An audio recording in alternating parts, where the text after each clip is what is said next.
হাজারে হাজারে মানুষ সিপিআইএম মুখী, হাজারে হাজারে মানুষ আইএসএফ মুখী। তাই এবারে অনেকেই অনুমান করছে, অনেক বিশ্লেষক বলছেন এবারে বাম আইএসএফ যদি এক জায়গায় আসে তাহলে কার্যত তুফান হবে। বিজেপি বিরোধী দলে থাকবে কিনা সন্দেহ রয়েছে। দেখুন, বিজেপির কাছে একটা চ্যালেঞ্জ নিজেদের অস্তিত্ব টিকিয়ে রাখতে। 2024-এ বিজেপি যদি খারাপ ফল করে, আপনার কি মনে হয় বিজেপির অস্তিত্ব থাকবে? যে হারে হিন্দুরা বিজেপিতে গিয়েছে সেই হারেই বিজেপি ভেঙে পড়বে। শুধু আমি বলছি না, এটা তৃণমূলের নেতারা, কংগ্রেসের নেতারা, সিপিআইএম এর নেতারা, বিশ্লেষক সকলেই বলছে 2026 বিধানসভা নির্বাচন নতুন একটা ইতিহাস রচনা করতে চলেছে। আর এই ইতিহাসটা বাম আইএসএফ রচনা করবে নাকি বিজেপি রচনা করবে? 2026-এ বাম আইএসএফ এর জোট সফল হবে? 2026-এ বিজেপি কি সরকার গঠন করতে পারবে? বিজেপি যে নতুন ভাবে অঙ্ক কষছে, বিজেপির এই অঙ্ক সত্যিই কি সফল হবে? বিজেপি চাইছে মুসলিম ভোটকে ভাগ করতে, আর সত্যিই কি ভাগ করতে পারবে? আচ্ছা, হুমায়ুনের দল কারা তৈরি করলো? হুমায়ুন 135টা আসনে প্রার্থী দেবে, এখন বলছে আরো বেশি আসনে প্রার্থী দেবে। এত টাকা কারা সাপ্লাই করছে হুমায়ুনকে? এই সকল বিষয়ে আলোচনা করব। আজকের আলোচনাতে দুটো দিক আপনাদের সামনে তুলে ধরবো, একদিকে বিজেপি, অন্যদিকে বাম আইএসএফ। বাম আইএসএফ এর জোট কি সফল হবে? বিজেপি যেভাবে এগোতে চাইছে, বিজেপি যেভাবে অঙ্ক কষছে, যেভাবে সরকার গঠন করতে চাইছে, বিজেপি কি সত্যিই সফল হবে? বাম আইএসএফ নিয়ে কথা বলবো। বাম আইএসএফ এর জোট 2026-এ কতটা সফল হতে পারে, কটা আসন বাম আইএসএফ পেতে পারে, আলোচনা করব। তার আগে বিজেপির অঙ্কটা আপনাদের সামনে একটু রাখি। দেখুন, বিজেপি সরাসরি চাইছে মুসলিম ভোট ভাগ করে দিতে। আর এই মুসলিম ভোট ভাগ করার জন্য বিজেপি যে কোনো পর্যায়ে যেতে পারে। আপনারা জানেন, শ্রমিক ভট্টাচার্য হাত জোর করে সিপিআইএম কর্মী, কংগ্রেস কর্মীদের কাছে অনুরোধ করেছিল, আপনারা এবারের জন্য আপনাদের দলের ঝান্ডাটা দূরে সরিয়ে রেখে বিজেপিকে ভোট দিন। হতে পারে বাংলার মানুষ শোনেনি, হতে পারে বাংলার মানুষ বলছে আপনাদের এই বাংলায় আর চাই না, আপনারা বাংলা থেকে বিদায় হন। এই আভাস বোধহয় বিজেপি পেয়ে গিয়েছিল, যার ফলে বিজেপি হয়তো নতুন একটা অঙ্ক তৈরি করেছে। দেখুন, এই নতুন অঙ্কের মধ্যে হুমায়ুন কবিরের দল নেই তো। কারণ হুমায়ুন কবির নতুন দল তৈরি করেই যেভাবে ফোর্স করছে উনি ব্রিগেড করবেন, এইদিকে ব্রিগেডের ময়দানে ওনাকে গো ব্যাক স্লোগান শুনতে হচ্ছে।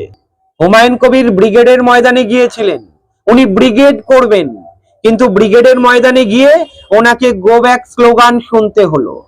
মুসলিম সমাজ হুমায়ুনের পাশে আছে তো? যাই হোক, বিজেপি যে অঙ্কটা তৈরি করছে, যদি মুসলিম ভোট ভাগ করে দেয়া যায় তাহলে বিজেপির কাছে অনেকটাই সোজা হয়ে যাবে ক্ষমতায় আসা। এটা কি সত্যিই বাস্তব? বাম আইএসএফ এর জোট যদি এক জায়গায় আসে তাহলে এই বিজেপি যে অঙ্ক কষছে, বিজেপির অঙ্কে একেবারে জল ঢেলে দিতে পারে বাম আইএসএফ এর জোট। দেখুন, 2021-এ বাম আইএসএফ এর জোট হয়তো কাজ করেনি, তার কারণও রয়েছে কিছু। সেই সময় আইএসএফ দলটা নতুন ছিল, আইএসএফ দলটাকে অনেকেই সাম্প্রদায়িক দল ভেবেছিল। আর এই 4 বছর যেতে না যেতেই আইএসএফ দেখিয়ে দিয়েছে আইএসএফ সাম্প্রদায়িক দল নয়, সকল সম্প্রদায়ের জন্য লড়াই করছে নওশাদ সিদ্দিকী। আর এই 4 বছরের মধ্যে নওশাদ সিদ্দিকী যেভাবে নিজের দলকে গুছিয়ে নিয়েছে, কার্যত শুধু মুসলিম সমাজ নয়, আদিবাসী, দলিত, হিন্দু সমাজের মানুষরাও নওশাদ সিদ্দিকীর কাজকে প্রশংসা করছে। নওশাদ সিদ্দিকী যেখানে যেখানে প্রচারে যাচ্ছেন, মানুষের উপচে পড়া ভিড় দেখেছেন, হাজারে হাজারে মানুষ। নওশাদ সিদ্দিকীকে ঘিরে একটা আলাদা আবেগ কাজ করছে। আর অন্যদিকে বামপন্থীরা কার্যত ধামাকা করছে। বাংলা বাঁচাও যাত্রা বামেরা বুঝিয়ে দিয়েছে যে বামেদের সংগঠন অতটাও দুর্বল নয়, বামেদের পাশে মানুষ রয়েছে, সাধারণ মানুষ রয়েছে। গতকাল আপনারা দেখেছেন পুরুলিয়াতে যে ঝড় তুলেছিল মহিলা ব্রিগেড, কত হাজার মানুষ হয়েছিল আমাকে বলতে হবে না, ওই ভিড় দেখে আপনারা অনুমান করতে পাচ্ছেন এটা শুধু পুরুলিয়া নয়, আবার একটা কথা বলছি, এটা গোটা পুরুলিয়ার কথা বলছি না, পুরুলিয়ার কয়েকটা ব্লক নিয়ে এই সভা ছিল, এই ভিড় ছিল।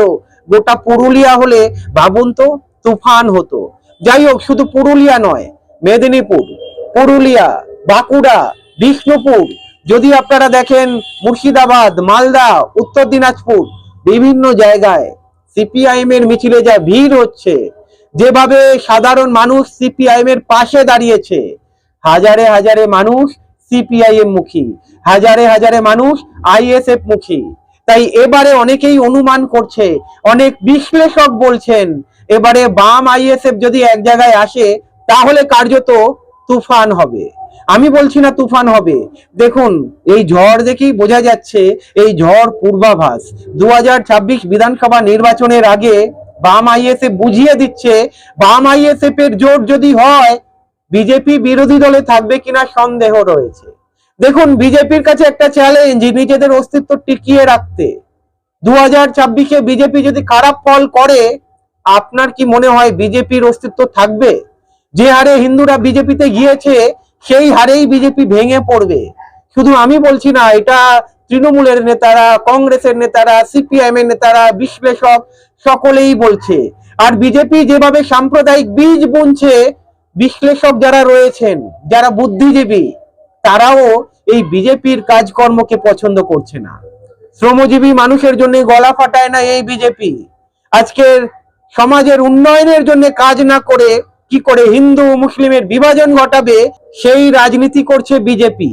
আর কয়েকটা চ্যানেল রয়েছে, তারা হাওয়া দিতে ব্যস্ত।